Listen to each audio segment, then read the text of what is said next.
कि भाई हमने जो लगाया है वो सही है या नहीं सही है। मतलब इसका मैच कहाँ करना है, यहाँ पे। प्रतिरोध क्या है, रेजिस्टेंस, इसका प्रतिरोध मैच कहाँ, यहाँ करना है। बंद प्लंग कुंजी है, कुंजी मतलब बटन यहाँ है। उसके बाद विद्युत सेल है ये वाला। हेलो बच्चों, क्या हाल चाल। बच्चों आज आपसे बात करने आए हैं भाई आंसर की, कि आपने साइंस का पेपर कितने अच्छे से दिया। जो आपको हमने पढ़ाया रात वाले लाइव में वीडियो पढ़ी, जाके फिर से मैच करो भाई। जो आपको बताया गया, जो वायरल पेपर था, एज इट इज क्वेश्चन वही आपके पेपर में आया। और उम्मीद करते हैं आप पूरा का पूरा करके आओगे 70 में 70। तो अब मैच करते हैं, जो आपका एमसीक्यू है 7 सेट का, उसमें कितने क्वेश्चन आपने क्या आंसर लगाया। तो सबका आंसर की भी बताना जरूरी है, क्योंकि आपकी दिल की धड़कनें क्या हो रही बेटा, बढ़ती जा रही हैं, कि भाई हमने जो लगाया है वो सही है या नहीं सही है। तो चलिए शुरू करते हैं बेटा, क्या सही है क्या गलत है। तो ये आपका कुछ पेपर था आज का पहला सेट। इसमें क्या है, पहला क्वेश्चन, एक उत्तल लेंस की फोकस तथा प्रकाशिक केंद्र के बीच एक पतली सीधी व छड़ स्थित है, छड़ की प्रतिबिंब बताओ। भैया कौन सा यहाँ फोकस है, उत्तल लेंस है। आपको कैसा लेंस लेना था बेटा, उत्तल लेंस लेना था। कुछ इस प्रकार से आपको ये उत्तल लेंस लेना था, और उसने कहा कि फोकस व प्रकाशिक। तो यहाँ पर आपको क्या है,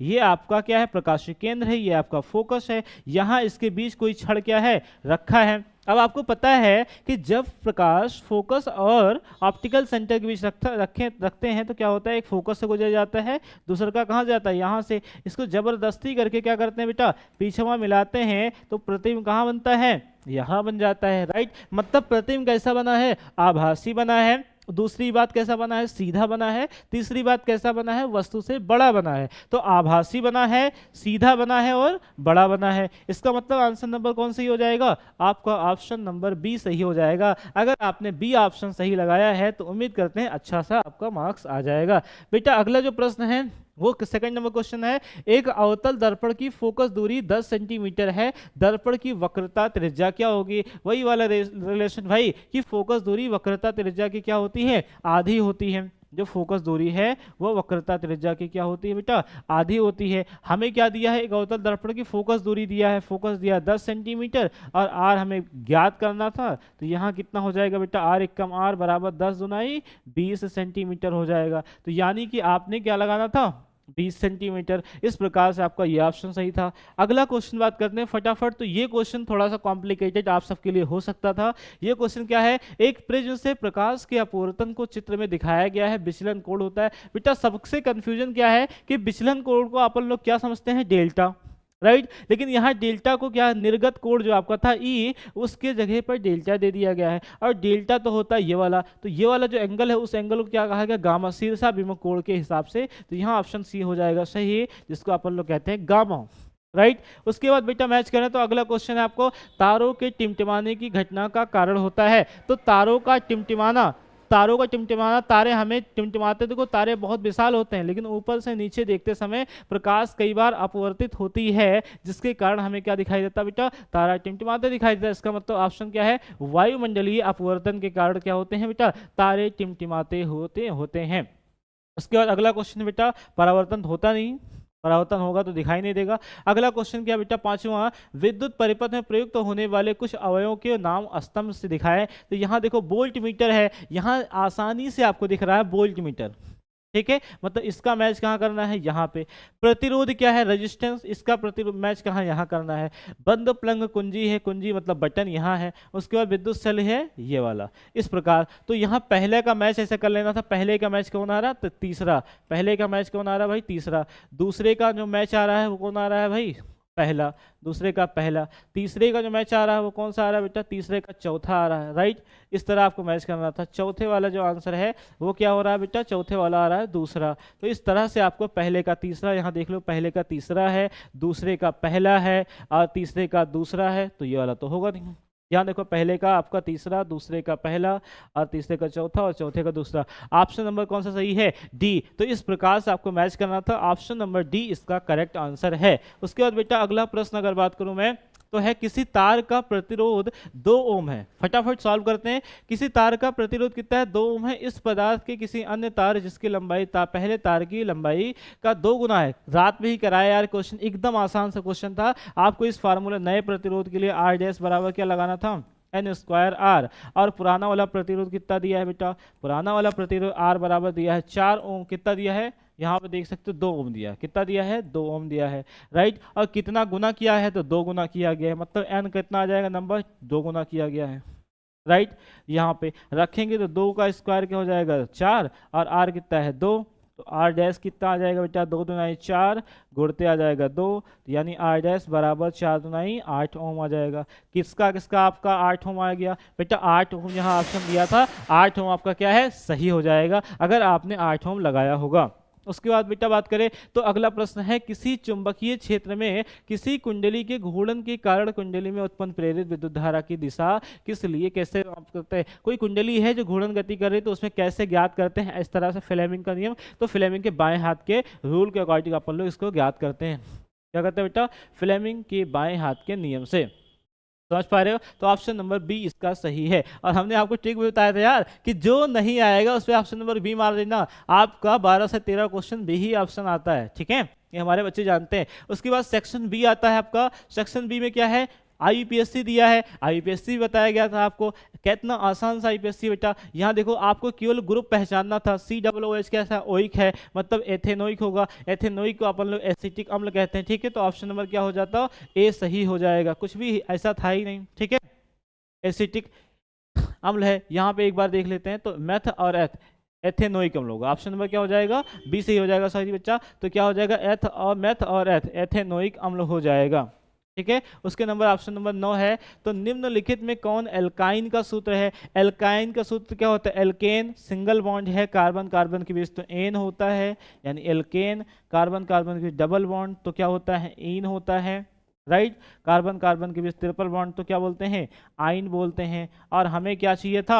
एल्काइन चाहिए था, यानी इसमें चारों ऑप्शन में देखना था ट्रिपल बॉन्ड कौन सा है। तो ट्रिपल बॉन्ड तो भैया इसमें नहीं, इसमें नहीं, इसमें ऑप्शन नंबर डी सही हो जाएगा। तो क्या आपने ऑप्शन नंबर डी लगाया था बच्चा? यहां से अगला क्वेश्चन आता है आपका 10। पूर्ण रूप से उदासीन विलयन का पीएच मान है भैया, उदासीन विलयन का पीएच मान कितना होता है? 7 होता है। तो ऑप्शन नंबर यहाँ कितना दिया है? 7 दिया है, क्योंकि 0 से 7 के बीच अम्ल, 7 से 14 के बीच क्षार, और 7 वाला हमारा क्या होता है? अम्ल होता है।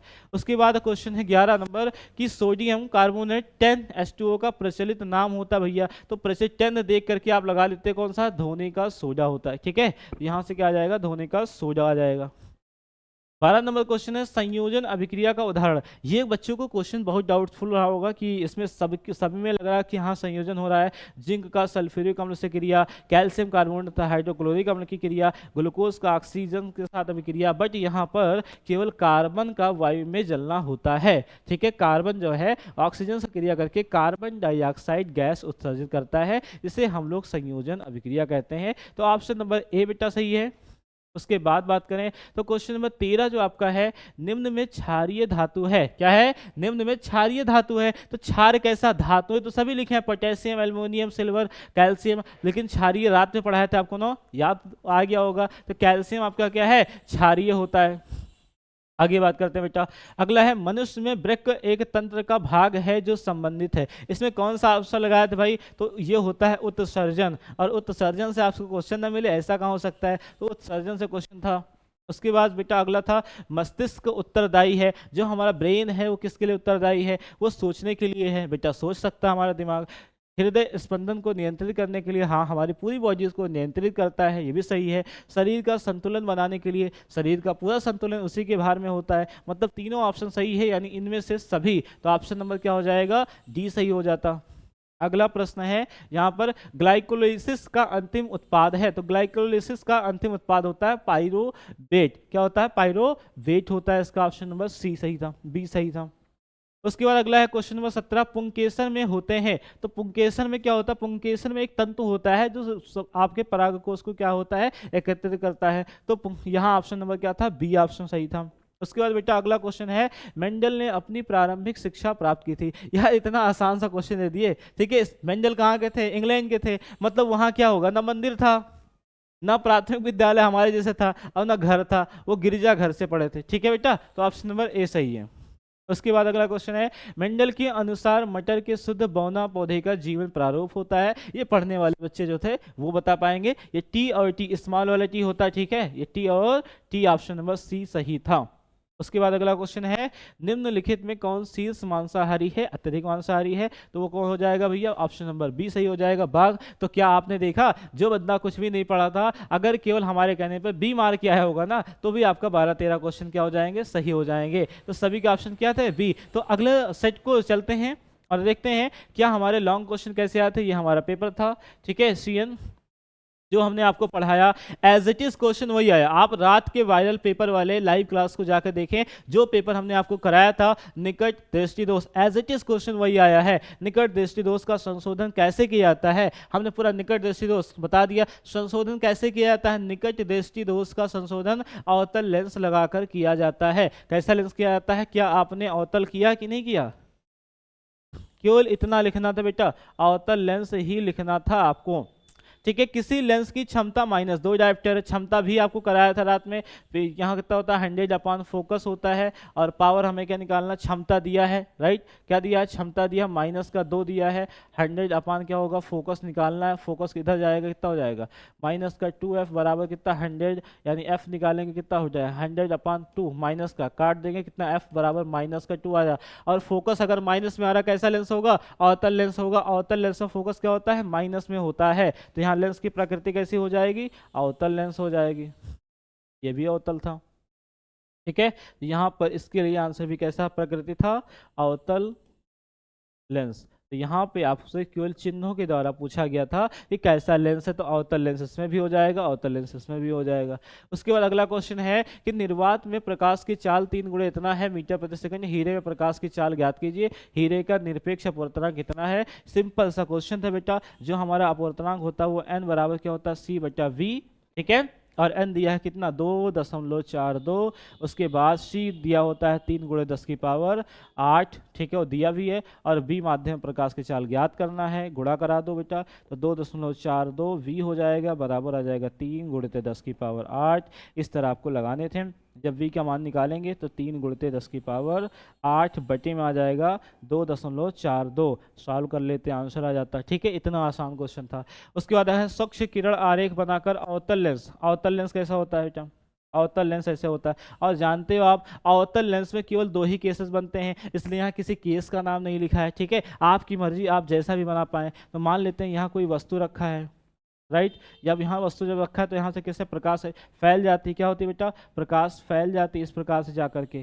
दूसरा का कहाँ जाएगा बेटा, दूसरा वाला जाएगा फोकस से, ऑप्टिकल सेंटर से। अब इसको हम लोग फोकस पे क्या कर देंगे, जब जबरदस्ती खींचेंगे तो यहाँ पर क्या बनेगा, आपका प्रतिबिंब बन जाता। ये वाला डायग्राम इसमें बनाना था, 2 नंबर मिल जाता, एकदम इजीली क्वेश्चन था, ठीक है। उसके बाद आपको बात करते हैं, तो अगला प्रश्न है 3 वोल्ट विभवांतर के 2 बिंदुओं के बीच 3 कूलम आवेश, एकदम गर्दा वाला आंसर था। अब तैयार हो जाओ अगले एसएसटी के पेपर में, ठीक है, इंग्लिश के पेपर में ये भविष्य आपको भविष्य पर पहुंचाने वाला है भाई, बहुत आगे चलेगा अपन लोग। और 11th 12th सबकी तैयारी यही से अपन लोग करेंगे। सारे क्वेश्चन में एज इट इज वही आ रहा है, ठीक है। 3 वोल्ट विभवांतर, वी दिया कितना 3 वोल्ट, ठीक है, लो आंसर आ गया इसका भी। क्या इस तरह लिखा था, 2 बिंदुओं के बीच विभवांतर आवेश कितना दिया है, कूलम, 3 कूलम दिया है। आवेश ले जाने में किया गया कार्य डब्ल्यू निकालना है।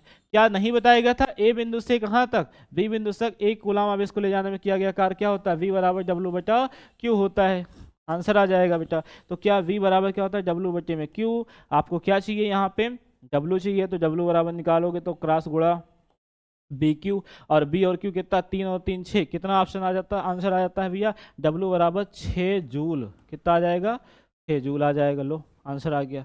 कितना 6 जूल आया था कि नहीं आया था, आता आ गया होता। अगला क्वेश्चन देखो, कितना आसान प्रश्न है, सब कुछ एकदम आसान है भाई। प्रतिरोधों के श्रेणी क्रम के संयोजन के तुल्य प्रतिरोध का सूत्र ज्ञात करो। अब यहाँ आपको क्या निकालना था, प्रतिरोध का तुल्य प्रतिरोध। भैया सूत्र ऐसे होता है, ठीक है, किसका, श्रेणी क्रम का। 3 प्रतिरोध आपको ऐसे लगाना था, एकदम आसान सा प्रश्न था। 3 प्रतिरोध आपको इस तरह से आपको लगाना था, ऐसे एक बैटरिया जोड़ना था, ठीक है। इसका नाम R1 है, इसका नाम R2 है, इसका नाम R3 है, राइट। अब यहाँ पर आपका B है जो B 3 हिस्सों में बट गया है, V1 V2 और V3, राइट। ओम के नियम से करते तो क्या V बराबर IR होता है क्या, ठीक है। क्या B1 की निकालने भैया, तो B1 जब निकालेंगे तो क्या होगा बबुआ, I तो सेम है ना, और IR1 हो जाएगा, V2 अगर निकालें तो IR2 हो जाएगा, और V3 निकालें तो क्या हो जाएगा बेटा, IR3 हो जाएगा। अब यहाँ भैया टोटल जो V होता है वो V1 प्लस का V2 प्लस का V3 ऐसे करना था, और B की जगह वैल्यू रख दो, आंसर आ जाएगा। B की जगह कितना है IR, और इधर कितना हो जाएगा IR1 प्लस का IR2 प्लस का IR3 हो जाएगा। अब यहाँ से IR, ऐसे यहाँ से I कॉमन करते, R1 प्लस का R2 प्लस का R3, राइट। इस प्रकार से I से I कट जाता, और R का मान आपका आ जाएगा R1 प्लस का R2 प्लस का R3।